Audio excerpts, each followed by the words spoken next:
저는 SFC를 이렇게 보내면서 지금 이렇게 생각해 보면 그래도 참 잘 배웠다라는 생각을 하게 됩니다. 그래도 말씀 중심의 신앙생활을 해왔고, 또 특별히 이 SFC 강령을 통해서 이 개혁주의 신앙에 대해서 어릴 때부터 생각하고, 이 개혁주의 신앙이 뚜렷하게 무엇인지는 이해하지 못했지만 그래도 우리가 추구하는 노선이 이 개혁주의 신앙이고, 우리의 신조가 웨스트민스터 신앙고백서 및 대수요리 문답이고, 우리의 사명이 있고, 우리가 생활 원리가 있고, 우리의 목적이 있다라고 하는 것이 어릴 때부터 그렇게 강령을 외치고 또 생각하고 배움을 통해서 참 지금 생각해 보면 참 잘 배웠다라는 생각을 하게 됩니다. 물론 이렇게 지나오면서 또 특별히 이렇게 개혁주의적인, 특별히 이런 바른 말씀 이런 것보다도 그런 토양에서 제가 이렇게 자랐음에 너무나도 감사를 하게 되는 것입니다. 우리 SFC 강령을 보면요, 우리 개혁주의 신앙의 정수가 드러나죠. 이 개혁주의 신앙이 무엇입니까? 저는 이렇게 정리할 수 있다고 생각합니다. 하나님 중심, 성경 중심, 교회 중심. 이 SFC 강령을 1952년도에 박윤선 박사님, 당시 고려신학교의 교수셨던 이 박윤선 박사님이 초안을 하셨고, 당시 제1영도교회를 담임하셨던 한명동 목사님이 이 SFC 강령을 운동원들 앞에서 또 이렇게 선언하심으로 지금까지 이렇게 전수되고 있는데, 이 SFC 강령이 우리 개혁주의 신앙을 너무나도 잘 보여주는 그런 내용이라고 생각합니다. 우리의 생활 원리, 우리가 어떻게 살아야 하는가, 어떻게 사는 것이 개혁주의의 삶인가, 개혁주의 신앙의 삶인가, 우리의 생활 원리, 우리의 삶의 원리, 우리의 삶의 이정표를 이 하나님 중심, 성경 중심, 교회 중심이 뚜렷하게 보여준다고 생각합니다. 저는 저희 교회가 우리 고려파 신앙에, 우리 고려파 정신을 잘 이어받는 그런 교회가 되기를 바랍니다. 그래서 오늘 이 시간부터 앞으로의 3주간의 시간 동안에 우리의 생활 원리, 우리 교회의 생활 원리, 우리 고려파 신앙의 생활 원리, 하나님 중심, 성경 중심, 교회 중심을 차례로 한번 살펴보고자 합니다. 오늘 본문 말씀은 위대한 하나님 사상을 선포하는 말씀입니다. 깊도다 하나님의 지혜와 지식의 풍성함이요. 바울은 하나님을 알면 알수록, 하나님을 배우면 배울수록, 하나님에 대해서 생각하고 묵상할수록 그 지혜와 지식이 얼마나 풍성한지 압도되었던 것이죠. 이것이 너무나도 깊어서 측량할 수 없다고 감탄하고 있는 것입니다. 그래서 그의 판단은 헤아리지 못할 것이며 그의 길은 찾지 못할 것이로다 라고 고백하고 있는 것이죠. 우리 인간의 지혜와 지식으로는 감히 하나님을 다 이해할 수 없다고 말하고 있는 것입니다. 하나님의 불가해성. 여러분, 하나님은 우리가 다 이해할 수가 없죠. 우리는 이 세상의 작은 것들도 다 이해하지 못하는데 어찌 하나님을 다 이해할 수 있겠습니까? 저는 아직도 신기합니다. 어떻게 이 스마트폰에서 이런 데이터가 들어와서 이런 수많은 정보가 이 스마트폰에서 이렇게 볼 수 있고 확인될 수 있는지, 어떻게 전파가 이렇게 공중을 타고 돌아와서 이렇게 전달될 수 있는지 신기하죠. 물론 우리 전자공학과를 나온 우리 성도님은 이해하실 수 있겠지만 저로서는 이해를 못하겠어요. 뿐만이겠습니까? 삶 속에서는 우리 이해하지 못하는 것들 얼마나 많습니까? 그런데 이 세상을 창조하신 하나님을 우리가 어떻게 다 이해할 수 있겠습니까? 만약에 우리가 하나님을 다 이해할 수 있다면 그분은 하나님이 아닐 것입니다. 어떻게 피조물이 하나님을 다 담을 수 있겠으며 그 지식으로 그 창조주를 이해할 수 있겠습니까? 우리 하나님은 우리의 지식을 초월하시고 우리의 이성을 초월하시는 하나님이시다라는 것이죠. 그래서 얄팍한 지혜와 지식을 가진 우리는 마땅히 하나님께 의존하여 살아야 합니다. 우리가 교만하여서 똑똑하다고, 좀 배웠다고, 이제는 좀 안다고 감히 내 인생 내 뜻대로 내 생각대로 살겠다라고 한다면 결국에는 망하게 될 것입니다. 왜냐하면 우리는 하나님에게 의존되도록 피조된 존재이기 때문입니다. 그래서 우리는 마땅히 하나님께 의존하며 살아야 하는데, 저는 그것이 바로 하나님 중심적인 삶이라고 생각합니다. 그렇다면 오늘 본문 말씀을 통해서 구체적으로 하나님 중심적인 삶이 어떤 삶인가 우리 세 가지로 한번 살펴보고자 합니다. 첫 번째는 창조 목적대로 살아가는 삶입니다. 본문 말씀을 보면 이는 만물이 주에게서 나오고 라고 했습니다. 이 모든 만물이 하나님으로부터 창조된 것이다 라는 것이죠. 진화에 의해서 우연히 형성된 그런 세계가 이 지구와 우주가 아니라 하나님이 말씀으로 창조한 세계가 바로 우리가 살아가고 있는 이 세계다라는 것이죠. 그래서 이 세상과 우리는 하나님의 소유입니다. 하나님의 것입니다. 그렇다면 뭔가가 만들어질 때는 반드시 그 만들어지는 목적이 있는 것이죠. 예를 들자면 이 마이크는 만들어진 목적은 이렇게 설교를 하거나 어떤 강연을 하게 될 때 연설자의, 설교자의 목소리가 이 마이크를 통해서 흡수가 되고 스피커를 통해서 증폭되어서 많은 사람들이 들을 수 있도록 이 마이크는 만들어진 것입니다. 그런데 이 마이크가 더 이상 그 역할을 하지 못한다면 이 마이크는 존재 가치가 없어지죠. 이 마이크를 엉뚱한데 짝대기같이 생겼으니까 매로 사용한다거나 이렇게 하면 이 창조 목적대로, 만들어진 목적대로 쓰임받지 못하는 것입니다. 이 세상에 존재하는 모든 것들은 다 만들어진 목적이 있는 것이죠. 우리 또한 마찬가지입니다. 우리도 창조 목적이 있습니다. 하나님은 우리를 어떤 목적을 가지고 만드셨습니다. 이사야 43장 21절 말씀 주보에 있는데요, 우리 다 같이 한번 읽어보도록 하겠습니다. 이사야 43장 21절 말씀 다 같이 읽겠습니다. 시작. 이 백성은 내가 나를 위하여 지었나니 나를 찬송하게 하려 함이라. 이 백성은 내가 나를 위하여 지었나니 나를 찬송하기 위하여 지었다 라고 하나님께서 말씀하셨습니다. 즉 우리의 창조 목적은 하나님을 찬양하는 데 있습니다. 우리가 존재하는 이유는 하나님을 예배하는 데 있는 것입니다. 우리가 하나님을 찬양함으로, 하나님을 높임으로, 하나님이 하신 그 모든 일들을 우리가 바라보면서 우와, 하나님 너무나도 놀랍고 위대하신 하나님이시군요 라고 높일 때 우리는 존재 목적을 달성해내는 것입니다. 그것이 무엇입니까? 한마디로 말하면 예배적 삶인 것입니다. 우리는 예배드리기 위해 존재합니다. 우리는 예배드리기 위하여 밥을 먹고 직장을 다니고 또 일을 하고 가정을 꾸리고 하루하루를 살아가는 것입니다.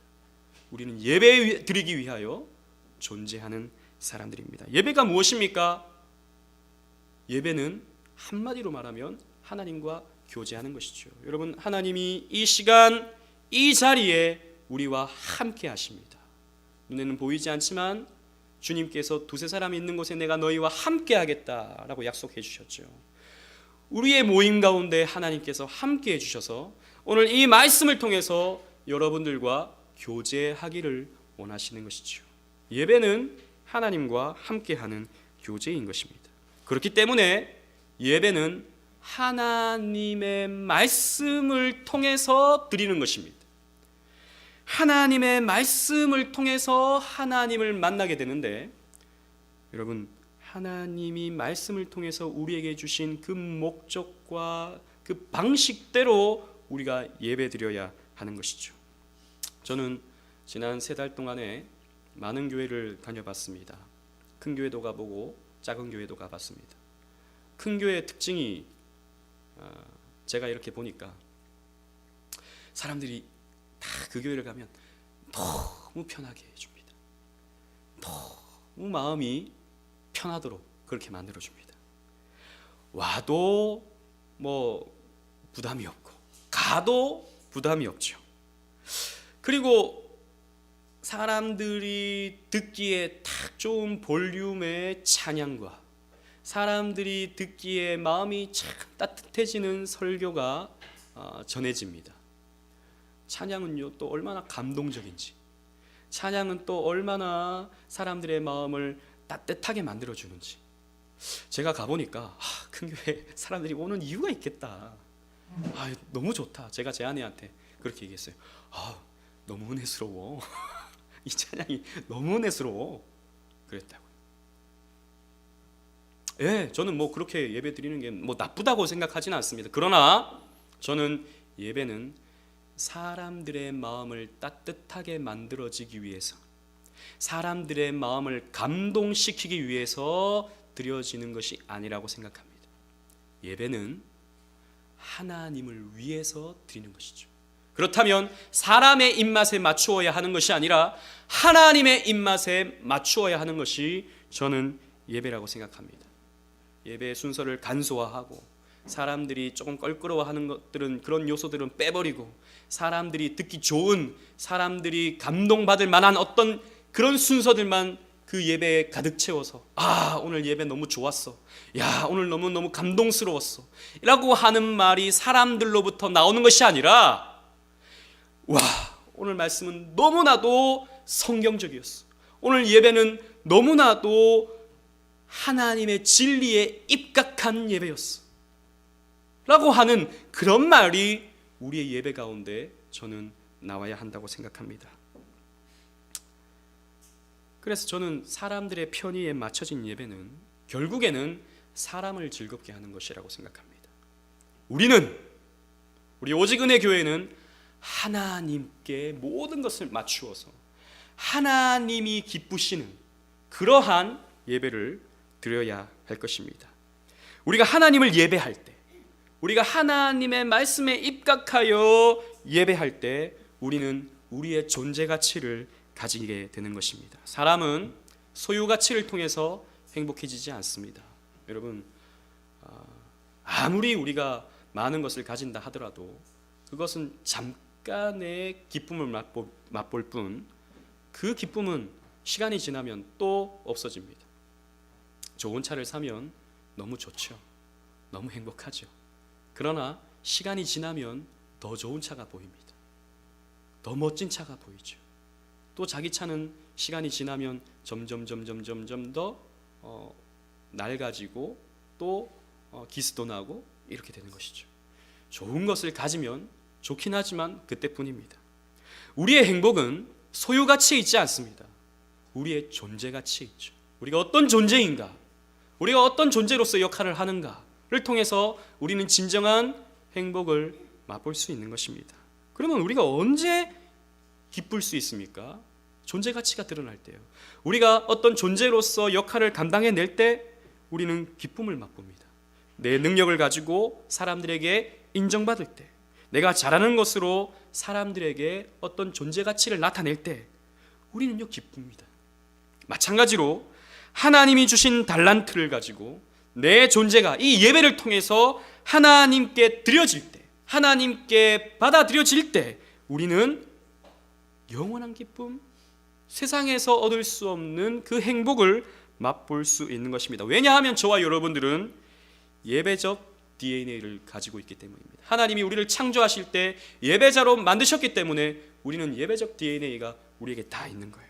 그래서 바르게 예배할 때, 이 말씀에 입각하여 예배할 때, 이 진리에 입각하여 예배할 때 하나님은 우리를 찾아와 주시고 우리를 위로해 주시고 때로는 우리를 책망하시는데, 그 책망하시면서 예수 그리스도의 보혈의 은혜로 우리를 씻어주심으로 말미암아서 우리는 말로 다 할 수 없는 영광과 말로 다 할 수 없는 기쁨을 맛볼 수가 있게 되는 것이죠. 그것이 우리가 창조함을 받은 이유이고 그것이 우리가 예배하는 이유인 것입니다.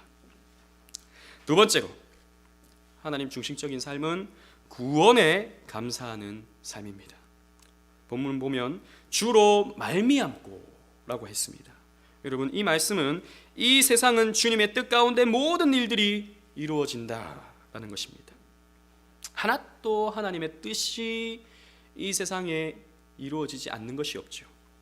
모든 것은, 우리의 삶에 일어나는 모든 것은 하나님의 섭리와 인도하심의 결과입니다. 우리가 이 자리에 예배할 수 있음도, 이 교회를 섬기고 있음도 저는 하나님의 인도하심이라고 굳게 확신합니다. 제가 2018년에 개척할 줄 저는 작년에 몰랐습니다. 저는 이 고촌에서 개척을 할 줄 저는 작년에 사임하면서 몰랐습니다. 이 교회의 이름이 오직 은혜 교회가 될 줄 저는 생각도 하지 않았습니다. 저는 뭐 진리 위의 교회? 뭐 이런 교회 이름으로 하려고도 생각을 했었는데, 저는 하나님의 인도하심이라고 생각합니다. 모든 것이 하나님의 인도하심이죠.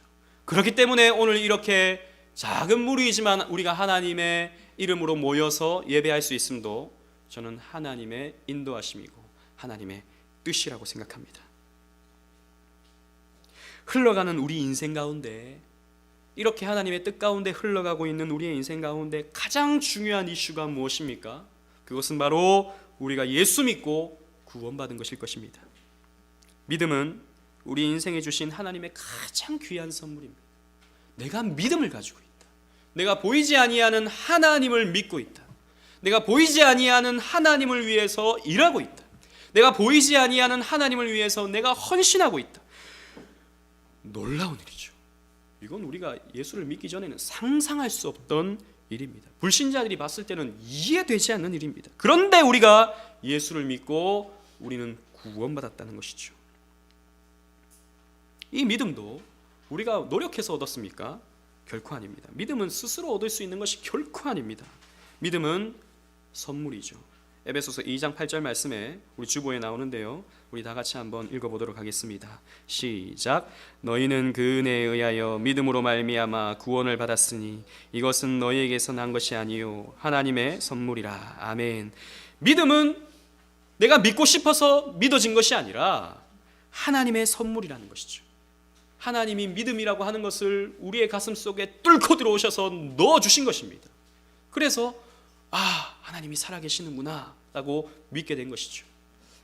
여러분, 아무리 불신자에게 우리가 예수 믿으세요, 예수 믿으세요, 제발 좀 믿으세요, 왜 이게 안 믿어집니까? 라고 말한다 한들 불신자들이 그럼 내가 한번 노력해 볼게요, 제가 한번 믿어 볼게요 해서 믿어집니까? 결코 그렇게 되는 것이 아닙니다. 믿음은 하나님의 일방적인 역사로서 우리의 가슴 속을 뚫고 들어오는 것입니다. 하나님이 우리의 가슴에 이 믿음을 확 넣어주시는 것이죠. 그렇기 때문에 이 믿음은 선물인 것입니다. 선물을 받았으면 우리는 어떻습니까? 기쁘죠. 선물을 받으면 어떻습니까? 좋죠. 마찬가지로 이 믿음의 선물을 받은 우리는, 그래서 구원을 받은 우리들은 기뻐하고 즐거워함이 마땅한 것입니다. 하박국 3장 18절 말씀에 하박국은 이렇게 노래합니다. 우리 다 같이 한번 읽어보겠습니다. 하박국 3장 18절 주보를 보시고 시작. 나는 여호와로 말미암아 즐거워하며 나의 구원의 하나님으로 말미암아 기뻐하리로다. 아멘.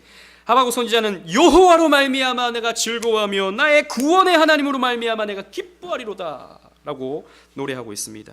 여러분, 하박국 선지자 이 상황을 우리가 잘 알지 않습니까? 이방이 이 유다를 압제하고 이 이스라엘을 망하게 만드는 그런 상황 가운데서 하나님, 도대체 이것이 무엇입니까? 라고 할 때 하나님께서 말씀으로 그를 깨닫게 해주시죠. 깨닫게 해주실 때 무화과 나무 잎이 마르고 포도 열매가 없어도, 감람나무에 소출이 없고 외양간에 송아지가 없어도 난 여호와로 인하여, 이 구원의 하나님으로 인하여 기뻐하리로다 라고 노래하고 있지 않습니까? 여러분, 우리의 인생이 때로는 어렵죠. 우리 인생이 때로는 힘들죠.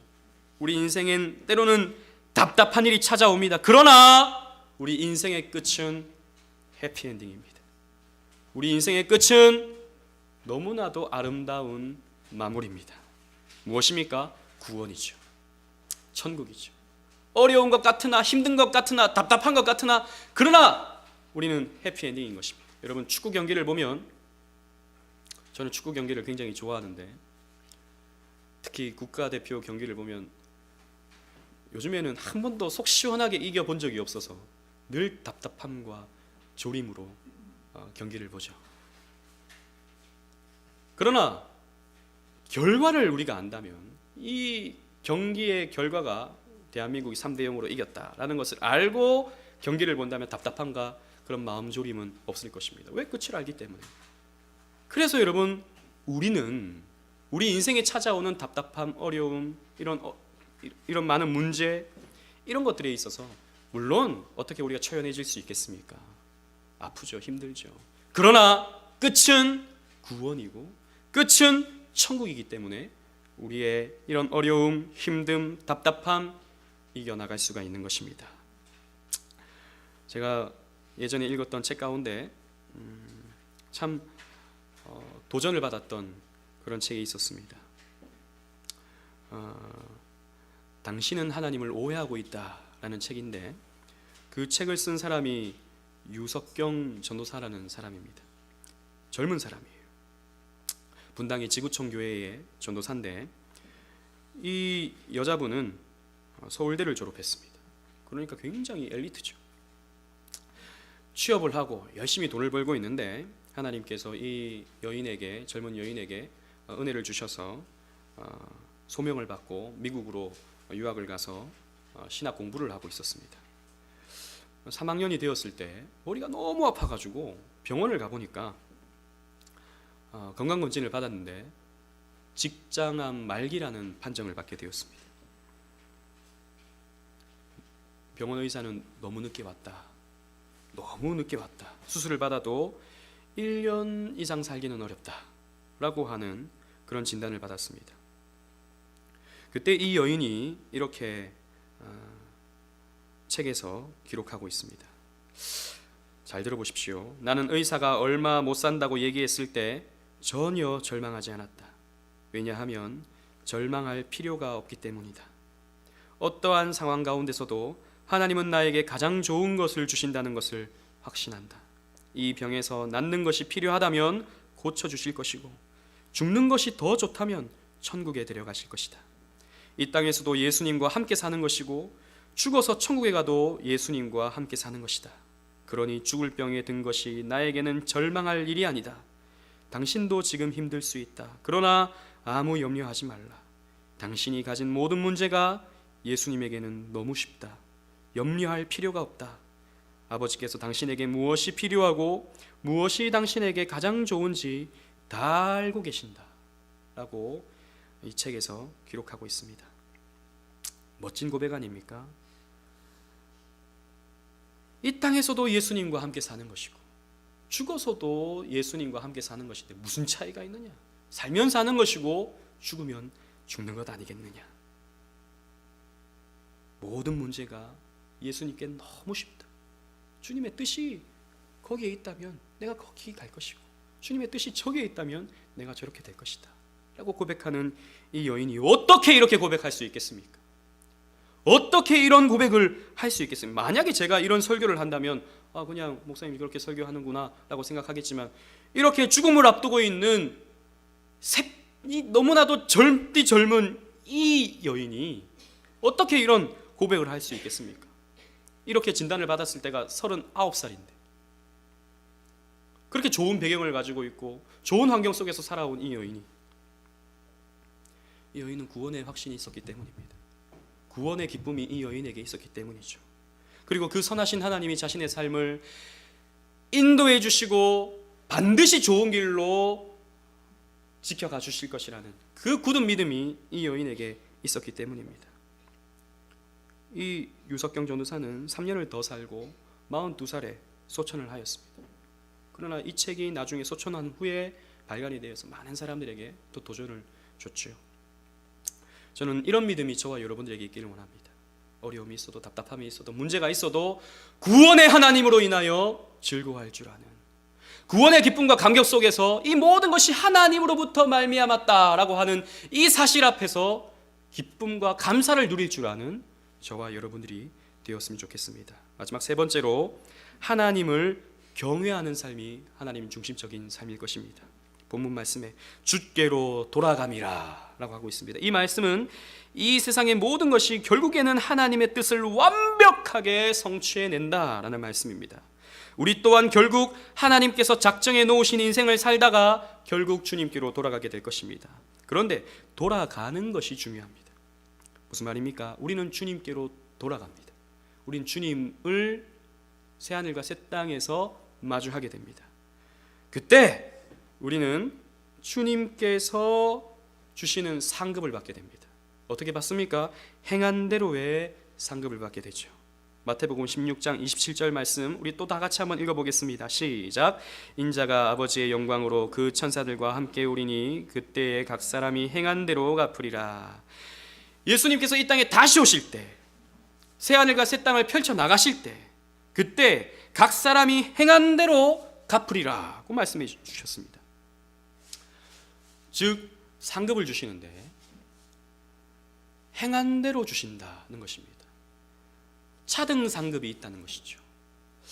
몇몇의 개혁주의 신학자들은 무슨 천국에 차등이 있는가? 누구는 예전에 목사님들 설교 가운데 천국에 가면은 맨션이 있고 또 초가집이 있는데 열심히 하나님 잘 섬긴 사람은 맨션에 살고 왔다리 갔다리 한 사람은 초가집에 살고 금모자 쓰는데 누구는 번거지 모자 쓰고 이런 설교도 저도 들어본 적이 있는데 그런 차등은 아니죠.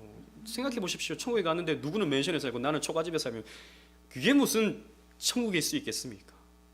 천국은 모두가 행복하고 모두가 만족할 수 있는 그런 곳이 될 것입니다. 그러나 분명한 것은 우리가 상상할 수 없는 그런 차등은 존재한다는 것이죠.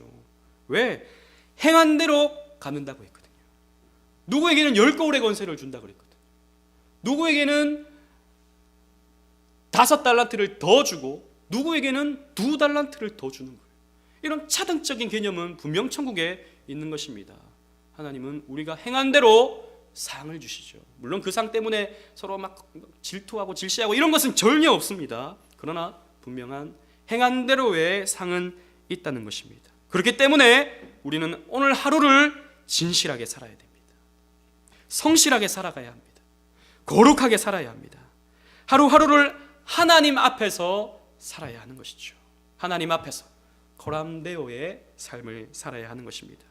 종교개혁자들이 늘 외쳤던 이 코람데오, 하나님 앞에서 이 삶을 우리는 회복해야 하는 것입니다. 많은 오늘날의 성도들이 이 코람데오의 삶을, 정신을 상실해버렸습니다. 그래서 자기 소견에 옳은 대로 살고 그냥 내가 주일에 교회 간 것으로 하나님 얼굴 봤으니까 이제 그냥 한 주는 내 뜻대로 살고 이렇게 사는 사람들이 너무나도 많은데 여러분 우리의 월화수목금토 주일 모두가 우리는 하나님 앞에서의 삶을 살아야 할 것입니다. 마태복음 10장 28절에 이렇게 말씀하고 있습니다. 다 같이 한번 읽어볼까요? 시작. 몸은 죽여도 영혼은 능히 죽이지 못하는 자들을 두려워하지 말고 오직 몸과 영혼을 능히 지옥에 멸하실 수 있는 이를 두려워하라. 여러분 몸은 죽여도 영혼은 능히 죽이지 못하는 세상 사람들을 두려워하지 말고 아무리 세상 사람들이 우리를 협박하고 우리를 위협한다 하더라도 그런 것들을 두려워하지 말고 우리를 지옥에서 멸하실 수 있는 하나님, 이분을 우리는 두려워해야 하는 것입니다. 그래서 우리의 삶의 모든 부분에서 모든 장소에서 우리는 하나님을 경외하면서 하나님을 두려워하는 마음으로 하루하루를 섬겨가야 하는 것이죠. 그래서 우리는 진실하게, 성실하게, 거룩하게 삶을 살아가야 하는 것입니다. 여러분, 우리는요, 우리의 본질이 어디서 드러나냐 하면 아무도 보는 이가 없을 때 우리의 본질이 드러납니다. 교회에서는 멋진 신앙생활을 우리는 얼마든지 할 수 있습니다. 사회에서는 사람들의 관계 속에서 나 자신의 좋은 인품을 드러낼 수 있습니다. 그러나 아무도 보는 이가 없을 때 우리는 어떠한 삶을 살아갑니까? 우리는 어떠한 모습으로 살아갑니까? 이걸 우리는 생각해야 됩니다. 보는 사람이 없으니까 그냥 쉽게 죄를 짓고 쉽게 해서는 안 되는 행동들을 하고 쉽게 게을러지는 이런 삶을 살게 된다면 결코 우리는 하나님 앞에서의 삶이 아닐 것입니다. 여러분, 하나님이 늘 우리를 지켜보고 계십니다. 하나님이 늘 우리를 바라보고 계십니다. 이런 신전 인격자의 자세를 가지고 우리는 하루하루를 살면서 하나님을 경외하는 삶을 살아야 할 것입니다. 이러한 삶을 살았던 사람들이 어떤 사람들입니까? 성경에 나오는 많은 사람들이 그렇게 살았죠. 아브라함이 그렇게 살았습니다. 아브라함은 독자 이삭을 100살에 낳았습니다. 100세에 낳았습니다. 그 귀한 이삭, 정말 자기 생명보다 귀한 이삭이지 않습니까? 그런데 하나님이 이 이삭을 나에게 바쳐라 라고 했을 때 아브라함은 주저하지 않았습니다. 아브라함은 고민하지 않았습니다. 창세기 22장 2절 3절 말씀을 보면 여호와께서 이르시되 내 아들 내 사랑하는 독자 이삭을 데리고 모리아 땅으로 가서 내가 내게 일러준 한 산으로 거기서 그를 번제로 드리라 했을 때 3절 말씀 보니까 아브라함이 아침에 일찍 일어나 나귀의 안장을 지우고 두 종과 그의 아들 이삭을 데리고 번제에 쓸 나무를 쪼개어 가서 하나님이 명하신 곳에서 자기 이삭을 제물로 바치려고 가는 거예요. 어떻게 이런 일이 일어날 수 있습니까? 하나님을 경외하기 때문에, 하나님 중심적인 삶을 살아가기 때문에. 자기 생각, 자기 판단이라면, 자기 중심이라면 하나님 이게 무슨 말입니까?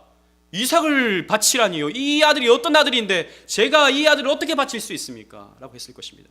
자기 중심이었다면. 그러나 아브라함은 성화가 되었을 때 자기 독자 이삭을 기꺼이 하나님께 바치려고 했죠. 왜? 하나님 중심적인 삶을 그는 살고 있었기 때문입니다. 요셉이 그러했습니다. 아무도 보는 이가 없었습니다. 이 보디발의 아내가 나와 동침하자 라고 했을 때 요셉은 이렇게 말합니다. 그런즉 내가 어찌 이 큰 악을 행하여 하나님께 죄를 지으리까? 괜찮았어요. 아무도 보는 이가 없었어요. 문제가 되지 않았습니다. 이 여인의 이미는 나를 좋아하고 있었어요. 여러분, 보디발의 아내가 보통 요즘 뮤지컬이나 영화나 이런 거 보면 좀 못생기게 나오는데 그러지 않았습니다. 그때 당시 애굽의 군대 장관의 아내였어요. 그러니까 굉장히 지위가 높았고 그러려면요 그 시대에는 굉장히 미모의 여인이었을 것입니다. 그런데 그런 여인이 유혹해 올 때 요셉은 주저하지 않았죠.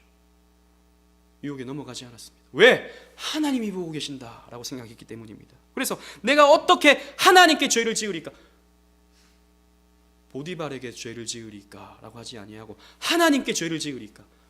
하나님 중심적인 신전 인격자적인 그러한 신앙을 요셉이 가지고 있었죠. 바울은 또 이렇게 고백합니다. 갈라디아서 1장 10절 말씀에 이제 내가 사람에게 좋게 하랴 하나님께 좋게 하랴 사람의 기쁨을 구하랴 내가 지금까지 사람들의 기쁨을 구하였다면 그리스도의 종이 아니래. 내가 사람 좋게 하겠냐? 내가 사람 따라가겠냐? 아니다. 나는 하나님을 좋게 한다. 하나님을 기쁘시게 한다. 왜? 나는 하나님의 종이니까. 나는 하나님 중심이다. 사람 중심이 아니다. 그래서 바울은 얼마나 많은 사람들에게 매를 맞았습니까? 얼마나 많은 사람들에게 죽음의 위협을 당했습니까? 그러나 바울은 하나님을 쫓아갔죠. 왜? 그는 마음에 하나님 중심적인 신앙이 있었기 때문입니다. 사랑하는 오직 은혜교회 성도 여러분, 미국의 젊은 목사인 카일 아일먼은 팬인가 제자인가 라는 책을 썼습니다. 그 책에서 이렇게 말합니다. 여러분은 하나님의 팬입니까? 아니면 하나님의 제자입니까? 팬은 자기의 기쁨을 위하여 어떤 대상을 쫓아간다는 것이죠. 연예인 쫓아가는 사람 보십시오. 물론 그 연예인을 위해서이기도 하겠지만 그 연예인이 주는 기쁨을 누리기 위해서 그 연예인을 쫓아가는 거 아니겠습니까? 팬은 그러하다는 것이죠. 자기 중심적입니다. 그래서 언제든지 새로운 또 아이돌이 나타나면 그 갈아타는 거예요. 새로운 사람 좋아하는 거예요. 하지만 제자는 예수님을 위하여 예수님을 따릅니다. 하나님을 위하여 하나님을 따릅니다. 팬은 언제든지 따를 대상이 바뀌기도 하지만 제자는 끝까지 하나님을 따른다. 이렇게 책에서 기록하고 있습니다. 여러분, 우리는 과연 하나님 중심적인 삶을 살고 있습니까? 자기 중심적인 삶을 살고 있지는 않습니까? 여러분들의 삶의 주인이 혹시 여러분이지는 않습니까? 스스로의 기쁨을 얻고자 자신의 성공과 야망을 위하여 하나님의 도움을 구하는 정도의 신앙을 갖고 있지는 않습니까? 우리는 분명히 해야 합니다. 하나님 중심으로 살아야 합니다.